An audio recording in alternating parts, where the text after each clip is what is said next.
This is my 1981 Honda Super Cub / Passport, depending on which name they go by and which country you find them in. They've been in production since 1958. They're the most sold motorcycle in history, and if I'm not mistaken, they are the most sold vehicle in history. This is a 70cc version. They came in 50cc, 70cc. There was a 65cc on a different frame for a little while, and the 90. Pretty much all of them are the same. They either have a 3-speed transmission, which is a 70cc and below, 4-speed transmission for the ones before. All the way up until 1982, they were 6-volt electrical system. After 1983 on up, they went to a CDI ignition versus the points and 12-volt electrical system. So this is an 81, so it's a 6-volt system. All original, little beat up. They're fun to ride. These things are just great. They're super simple, standard old points ignition. The later models had electric start. The electric start seems to be broken on most of the ones I've ever seen. Reading through the forums, apparently it's a common problem, but I don't really see it as a big deal. These things are so well made, and through their design, you keep them tuned, it starts on the first kick every time. I'm missing the choke on mine, and I don't even bother replacing it, because even without choking the motor, it starts right up as soon as you kick it. The Cupholder features on it is the electrical's covered up over here, standard swing arm suspension, but I like they cover the chain, keeps the chain from getting dirty.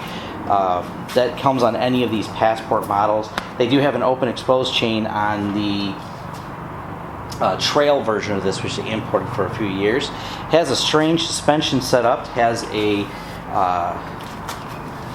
front suspension that is called leading arm, which means when you hit the brakes, it's an anti-dive system. Suspension on these is generally pretty soft, kind of bouncy, but it does the trick. You get about 40-45 mile an hour on the 70cc model. I've heard you can get about 50 mile an hour out of the 90cc engines, but they're just fun little machines to ride. This one, the only thing I've had to replace on this is the carburetor. The carburetor is a aftermarket one. Now there's a couple different aftermarket carburetors you can get. You have the Chinese ones and the Taiwanese ones. After doing a little bit of research, apparently if you get the Chinese ones, the quality can be hit and miss. But if you get the Chinese version of the Taiwanese version of the carburetor, they are a lot better. They're a little bit more well machined, not as spotty on the quality. So that's the only thing I had to replace, because when I got this, they had let it sit for so long. The original car was so gummed up and so pitted, it would run, but it just wouldn't run right. I put this on here. It starts first kick every time.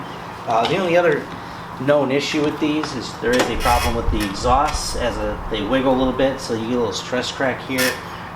That's been molded once. Probably needs to be welded again, but for now, it's not that loud. It doesn't really cause much of an issue.